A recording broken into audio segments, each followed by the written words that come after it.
ঘৰুৱা জুতিলৈ অন্য এটা ৰেচিপি লৈ আহিছোঁ। ৰেচিপিটো হৈছে ৰঙালাও আগ আৰু মাছৰ মূৰ দি খাৰ।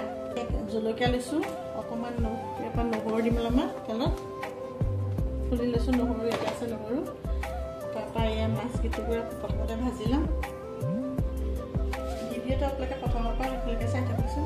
এতিয়া মই কেৰাহীতে অকণমান তেল দি ল'লোঁ। তেল বেছি দিব নালাগে, যিহেতু খাৰৰ তৰকাৰী হ'ব কাৰণ মাছৰ মূৰকেইটুকুৰা তেল অকণমান দি ভাজি ল'লোঁ।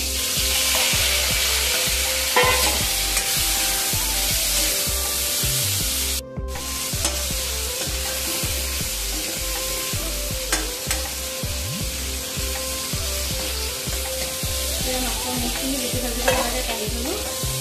আৰু খাৰ দিম যেতিয়া খাৰতে সিজিব। অকণমান নহৰু দিলোঁ, কাটি থোৱা কেঁচা জলকীয়া দি দিছোঁ।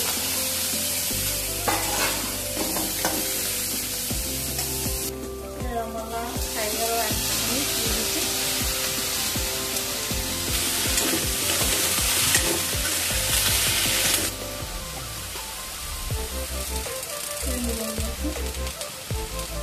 খাই যেতিয়া হালধি দিব নালাগে, আমি খাৰৰ হালধি দি নাখাওঁ। এয়া হৈছে বগা নিচিনা পানীৰ নিচিনা দেখিছে যে, এয়া কল বাকলি খাৰ নহয়। যিজোপা কল বুঢ়া হয় সেইজোপাৰ পটুৱাবোৰ কাটি কাটি ৰ'দত কাতি মাহত শুকোৱা হয়। সেই কাতি মাহত শুকোৱা ছাইখিনি জ্বলাই পেলাই ছাই কৰোঁ। ছাইৰ পৰা এয়া কল খাৰ উলিয়াওঁ। মুঠি ঢালি দিছোঁ। তাৰপিছত এয়া কল খাৰ দি দিছোঁ। খাৰখিনি ইয়াত এখন আদা দি দিলে আৰু এখন হৈ যাব।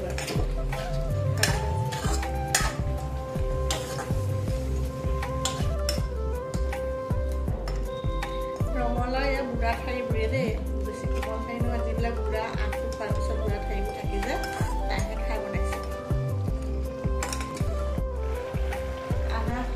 আদা অকণমান দি দিছোঁ। খাৰৰ তৰকাৰী হৈছে মনৰ পৰা তাকে লৰাই পেলাই এটা ভৰাই দিলোঁ।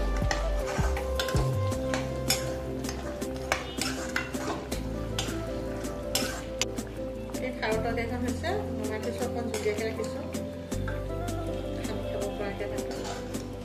বুঢ়া ঠাৰি দি বনোৱা খাৰৰ মাছৰ মূৰৰ জোলখন হৈ গ'ল। আপোনালোকে এই জোলখন বনাই চাব, কেনেকুৱা হয়। বনাই পেলাই খাই চাব আৰু লাইক কৰিব, কমেণ্ট কৰিব, শ্বেয়াৰ কৰিব।